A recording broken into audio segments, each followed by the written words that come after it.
Shalom friends, एक बार फिर से आप सभी का स्वागत है। आज मैं आपके लिए लेकर आई हूँ एक 1 ईयर बाइबल रीडिंग कैलेंडर। अगर आपका कोई बाइबल रीडिंग रूटीन नहीं है और आप कभी भी अपनी पूरी बाइबल कंप्लीट नहीं कर पाए हैं, तो ये वीडियो आपके लिए है। इसमें ओल्ड टेस्टमेंट और न्यू टेस्टमेंट के सभी चैप्टर्स को डे वाइज ऑर्गेनाइज किया गया है। डे 1 से लेकर डे 365 तक के सभी चैप्टर्स आपको यहाँ मिलेंगे। डे 365 पर आप अपनी पूरी बाइबल कंप्लीट कर पाएंगे, तो आप इसके द्वारा आशीषित हों। और अगर आपको ये वीडियो पसंद आती है तो आप अपने फैमिली और फ्रेंड्स से शेयर करें, और अगर आप चाहें तो आप सब्सक्राइब, लाइक और कमेंट भी करें और बेल आइकन को प्रेस करके नोटिफिकेशन ऑन करना ना भूलें। So praise the Lord, shalom to everyone.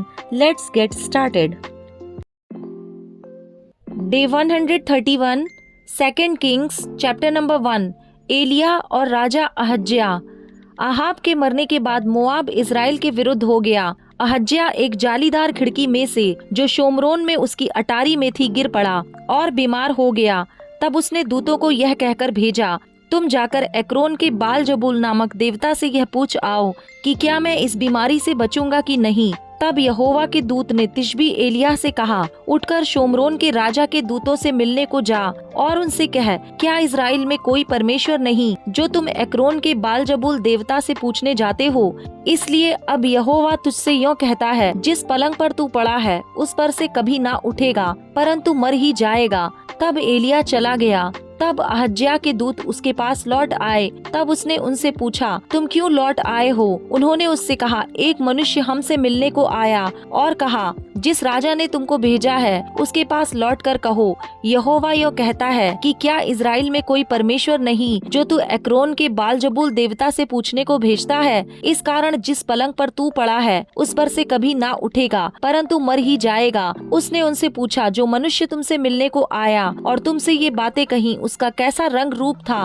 उन्होंने उसको उत्तर दिया, वह तो रोंआर मनुष्य था और अपनी कमर में चमड़े का फेंटा बांधे हुए था। उसने कहा, वह तिशबी एलिया होगा। तब उसने उसके पास 50 सिपाहियों के प्रधान को उसके 50 सिपाहियों समेत भेजा। प्रधान ने एलिया के पास जाकर क्या देखा कि वह पहाड़ की चोटी पर बैठा है। उसने उससे कहा, हे परमेश्वर के भक्त, राजा ने कहा है तू उतर आ। एलिया ने उस 50 सिपाहियों के प्रधान से कहा, यदि मैं परमेश्वर का भक्त हूँ तो आकाश से आग गिरकर तुझे तेरे 50 समेत भस्म कर डाले। तब आकाश से आग उतरी और उसे उसके 50 समेत भस्म कर दिया। फिर राजा ने उसके पास 50 सिपाहियों के एक और प्रधान को 50 सिपाहियों समेत भेज दिया। प्रधान ने उससे कहा, हे परमेश्वर के भक्त, राजा ने कहा है फुर्ती से उतर आ। एलिया ने उत्तर देकर उनसे कहा, यदि मैं परमेश्वर का भक्त हूँ तो आकाश से आग गिरकर तुझे तेरे 50 समेत भस्म कर डाले। तब आकाश से परमेश्वर की आग उतरी और उसे उसके 50 समेत भस्म कर दिया। फिर राजा ने तीसरी बार 50 सिपाहियों के एक और प्रधान को 50 सिपाहियों समेत भेज दिया और 50 का वह तीसरा प्रधान चढ़कर एलिया के सामने घुटनों के बल गिरा और गिड़गिड़ा कर उससे कहने लगा, हे परमेश्वर के भक्त,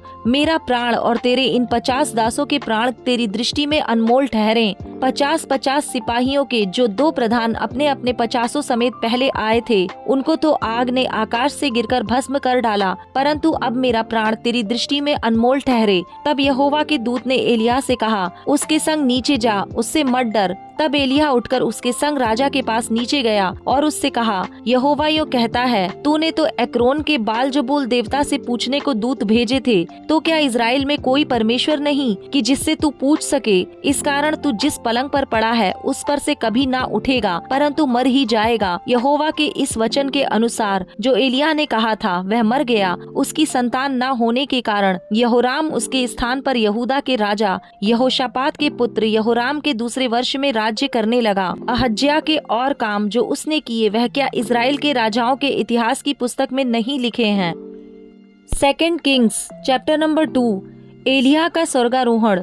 जब यहोवा एलिया को बवंडर के द्वारा स्वर्ग में उठा लेने को था, तब एलिया और एलीशा दोनों संग संग गिलगाल से चले। एलिया ने एलीशा से कहा, यहोवा मुझे बेतेल तक भेजता है, इसलिए तू यहीं ठहरा रह। एलीशा ने कहा, यहोवा के और तेरे जीवन की शपथ, मैं तुझे नहीं छोड़ने का। इसलिए वे बेतेल को चले गए और बेतेल वासी भविष्यद्वक्ताओं के चेले एलीशा के पास आकर कहने लगे, क्या तुझे मालूम है कि आज यहोवा तेरे स्वामी को तेरे ऊपर से उठा लेने पर है? उसने कहा, हाँ मुझे भी यह मालूम है, तुम चुप रहो। एलिया ने उससे कहा, हे एलीशा, यहोवा मुझे यरीहो को भेजता है, इसलिए तू यहीं ठहरा रह। उसने कहा, यहोवा के और तेरे जीवन की शपथ, मैं तुझे नहीं छोड़ने का। अतः वे यरीहो को आए और यरीहो वासी भविष्यद्वक्ताओं के चेले एलीशा के पास आकर कहने लगे, क्या तुझे मालूम है कि आज यहोवा तेरे स्वामी को तेरे ऊपर से उठा लेने पर है? उसने उत्तर दिया, हाँ मुझे भी मालूम है, तुम चुप रहो। फिर एलिया ने उससे कहा, यहोवा मुझे यरदन तक भेजता है, इसलिए तू यहीं ठहरा रह। उसने कहा, यहोवा के और तेरे जीवन की शपथ, मैं तुझे नहीं छोड़ने का। अतः वे दोनों आगे चले और भविष्यद्वक्ताओं के चेलों में से 50 जन आकर उनके सामने दूर खड़े हुए और वे दोनों यरदन के किनारे खड़े हुए। तब एलिया ने अपनी चद्दर पकड़कर ऐंठ ली और जल पर मारा, तब वह इधर उधर दो भाग हो गया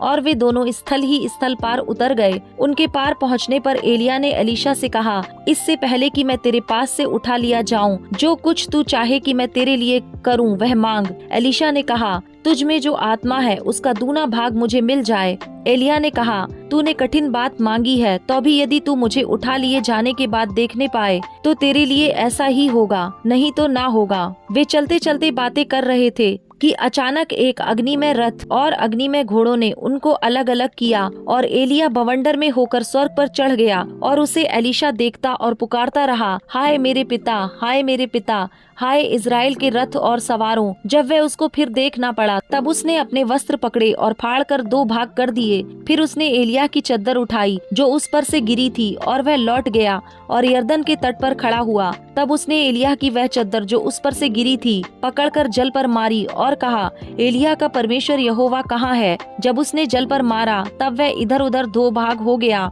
और एलीशा पार हो गया। उसे देखकर भविष्यद्वक्ताओं के चेले जो यरीहो में उसके सामने थे कहने लगे, एलिया में जो आत्मा थी वही एलीशा पर ठहर गई है। अतः वे उससे मिलने को आए और उसके सामने भूमि तक झुककर दंडवत की। तब उन्होंने उससे कहा, सुन, तेरे दासों के पास 50 बलवान पुरुष हैं, वे जाकर तेरे स्वामी को ढूंढें। संभव है कि क्या जाने यहोवा की आत्मा ने उसको उठाकर किसी पहाड़ी पर या किसी तराई में डाल दिया हो। उसने कहा, मत भेजो। जब उन्होंने उसको यहाँ तक दबाया कि वह लज्जित हो गया तब उसने कहा, भेज दो। अतः उन्होंने 50 पुरुष भेज दिए और वे उसे 3 दिन तक ढूंढते रहे परंतु ना पाया। उस समय तक वह यरीहो में ठहरा रहा। अतः जब वे उसके पास लौट आए तब उसने उनसे कहा, क्या मैंने तुमसे ना कहा था कि मत जाओ? एलीशा के 2 आश्चर्य कर्म। उस नगर के निवासियों ने एलीशा से कहा, देख यह नगर मन भावने स्थान पर बसा है जैसा मेरा प्रभु देखता है, परंतु पानी बुरा है और भूमि गर्भ गिराने वाली है। उसने कहा, एक नए प्याले में नमक डालकर मेरे पास ले आओ। वे उसे उसके पास ले आए। तब वह जल के सोते के पास निकल गया और उसमें नमक डालकर कहा, यहोवा यूं कहता है, मैं ये पानी ठीक कर देता हूँ जिससे वह फिर कभी मृत्यु या गर्भ गिरने का कारण ना होगा। एलीशा के इस वचन के अनुसार पानी ठीक हो गया और आज तक ऐसा ही है। वहाँ से वे बेतेल को चला और मार्ग की चढ़ाई में चल रहा था कि नगर से छोटे लड़के निकलकर उसका ठट्ठा करके कहने लगे, हे चंदुए चढ़ जा, हे चंदुए चढ़ जा। तब उसने पीछे की ओर फिरकर उन पर दृष्टि की और यहोवा के नाम से उनको शाप दिया। तब जंगल में से 2 रीछनियों ने निकलकर उनमें से 42 लड़के फाड़ डाले। वहाँ से वह करमेल को गया और फिर वहाँ से शोमरोन को लौट गया। 2 किंग्स चैप्टर नंबर 3। इज़राइल का राजा यहोराम। यहूदा के राजा यहोशापात के 18वें वर्ष में आहाब का पुत्र यहोराम शोमरोन में इज़राइल पर राज्य करने लगा और वह 12 वर्ष तक राज्य करता रहा। उसने वह किया जो यहोवा की दृष्टि में बुरा है, तो भी उसने अपने माता पिता के बराबर नहीं किया, वरन अपने पिता की बनवाई हुई बाल की लाट को दूर किया। तो भी वह नबात के पुत्र यारोबाम के ऐसे पापों में जैसे उसने इज़राइल से भी कराए लिपटा रहा और उनसे ना फिरा। मोआब पर विजय।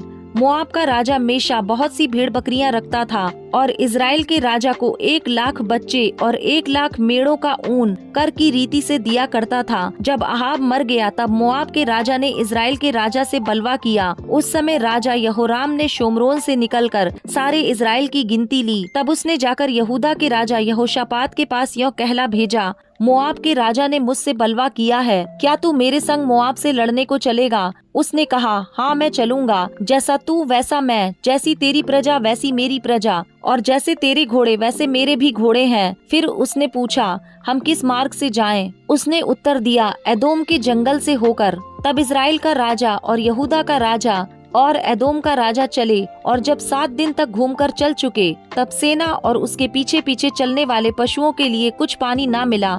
तब इजराइल के राजा ने कहा, हाय, यहोवा ने इन 3 राजाओं को इसलिए इकट्ठा किया कि उनको मोआब के हाथ में कर दे। परंतु यहोशापात ने कहा, क्या यहाँ यहोवा का कोई नबी नहीं है जिसके द्वारा हम यहोवा से पूछें? इजराइल के राजा के किसी कर्मचारी ने उत्तर देकर कहा, हाँ, शापात का पुत्र एलीशा जो एलिया के हाथों को धुलाया करता था, वह यहाँ है। तब यहोशापात ने कहा, उसके पास यहोवा का वचन पहुँचा करता है। तब इजराइल का राजा और यहोशापात और एदोम का राजा उसके पास गए। तब एलीशा ने इजराइल के राजा से कहा, मेरा तुझसे क्या काम है? अपने पिता के भविष्यद्वक्ताओं और अपनी माता के नबियों के पास जा। इजराइल के राजा ने उससे कहा, ऐसा न कह, क्योंकि यहोवा ने इन तीनों राजाओं को इसलिए इकट्ठा किया कि इनको मोआब के हाथ में कर दे। एलीशा ने कहा, सेनाओं का यहोवा जिसके सम्मुख मैं उपस्थित रहा करता हूँ, उसके जीवन की शपथ, यदि मैं यहूदा के राजा यहोशापात का आदर मान ना करता, तो मैं ना तो तेरी ओर मुंह करता और न तुझ पर दृष्टि करता। पर अब किसी बजाने वाले को मेरे पास ले आओ। जब बजाने वाला बजाने लगा, तब यहोवा की शक्ति एलीशा पर हुई, और उसने कहा, इस नाले में तुम लोग इतना खोदो कि इसमें गड्ढे ही गड्ढे हो जाएं, क्योंकि यहोवा यो कहता है, तुम्हारे सामने ना तो वायु चलेगी और न वर्षा होगी, तो भी ये नाला पानी से भर जाएगा, और अपने गाय बैलों और पशुओं समेत तुम पीने पाओगे। और ये यहोवा की दृष्टि में छोटी सी बात है। यहोवा मोआब को भी तुम्हारे हाथ में कर देगा। तब तुम गढ़ वाले और उत्तम नगरों को नष्ट करना, और सब अच्छे वृक्षों को काट डालना, और जल के सब सोतों को भर देना, और सब अच्छे खेतों में पत्थर फेंक कर उन्हें बिगाड़ देना। सवेरे अन्न बलि चढ़ाने के समय एदोम की ओर से जल बह आया, और देश जल से भर गया। यह सुनकर कि राजाओं ने हमसे युद्ध करने के लिए चढ़ाई की है, जितने मोआबियों की अवस्था हथियार बांधने योग्य थी, वे सब बुलाकर इकट्ठे किए गए और सीमा पर खड़े हुए। सवेरे जब वे उठे, उस समय सूर्य की किरणें उस जल पर ऐसी पड़ी कि वह मोआबियों को सामने की ओर से लहू सा लाल दिखाई पड़ा। तो वे कहने लगे, वह तो लहू होगा। निसंदेह वे राजा एक दूसरे को मारकर नष्ट हो गए हैं। इसलिए अब हे मोआबियों, लूट लेने को जाओ। और जब वे इजराइल की छावनी के पास आए ही थे कि इजरायली उठकर मोआबियों को मारने लगे, और वे उनके सामने से भाग गए, और वे मोआब को मारते मारते उनके देश में पहुंच गए, और उन्होंने नगरों को ढा दिया, और सब अच्छे खेतों में एक एक पुरुष ने अपना अपना पत्थर डालकर उन्हें भर दिया, और जल के सब सोतों को भर दिया, और सब अच्छे अच्छे वृक्षों को काट डाला। यहाँ तक कि किर हरेशेत के पत्थर तो रह गए, परंतु उसको भी चारों ओर गोफन चलाने वालों ने जाकर मारा। यह देखकर कि हम युद्ध में हार चले, मोआब के राजा ने 700 तलवार रखने वाले पुरुष संग लेकर एदोम के राजा तक पाती चीर कर पहुँचने का यत्न किया, परंतु पहुँच ना सका। तब उसने अपने जेठे पुत्र को, जो उसके स्थान में राज्य करने वाला था, पकड़कर शहर पना पर होम बलि चढ़ाया। इस कारण इजराइल पर बड़ा ही प्रकोप हुआ, इसलिए वे उसे छोड़कर अपने देश को लौट गए। John chapter number 3 verse number 22 to 36। यीशु के विषय यूहन्ना की गवाही। इसके बाद यीशु और उसके चेले यहूदिया देश में आए, और वह वहां उनके साथ रहकर बपतिस्मा देने लगा। यूहन्ना भी शालेम के निकट एनोन में बपतिस्मा देता था, क्योंकि वहां बहुत जल था और लोग आकर बपतिस्मा लेते थे।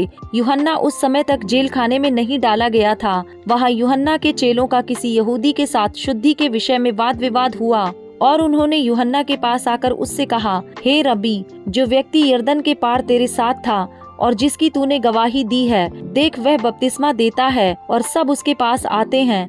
यूहन्ना ने उत्तर दिया, जब तक मनुष्य को स्वर्ग से ना दिया जाए, तब तक वह कुछ नहीं पा सकता। तुम तो आप ही मेरे गवाह हो कि मैंने कहा, मैं मसीह नहीं, परंतु उसके आगे भेजा गया हूँ। जिसकी दुल्हन है वही दूल्हा है, परंतु दूल्हे का मित्र जो खड़ा हुआ उसकी सुनता है, दूल्हे के शब्द से बहुत हर्षित होता है। अब मेरा यह हर्ष पूरा हुआ है। अवश्य है कि वह बढ़े और मैं घटूं। जो ऊपर से आता है वह सर्वोत्तम है, जो पृथ्वी से आता है वह पृथ्वी का है और पृथ्वी की ही बातें कहता है। जो स्वर्ग से आता है वह सबके ऊपर है। जो कुछ उसने देखा और सुना है उसी की गवाही देता है, और कोई उसकी गवाही ग्रहण नहीं करता। जिसने उसकी गवाही ग्रहण कर ली उसने इस बात पर छाप लगा दी कि परमेश्वर सच्चा है, क्योंकि जिसे परमेश्वर ने भेजा है वह परमेश्वर की बातें कहता है, क्योंकि वह आत्मा नाप नाप कर नहीं देता। पिता पुत्र से प्रेम रखता है और उसने सब वस्तुएं उसके हाथ में दे दी हैं। जो पुत्र पर विश्वास करता है अनंत जीवन उसका है, परंतु जो पुत्र की नहीं मानता वह जीवन को नहीं देखेगा, परंतु परमेश्वर का क्रोध उस पर रहता है।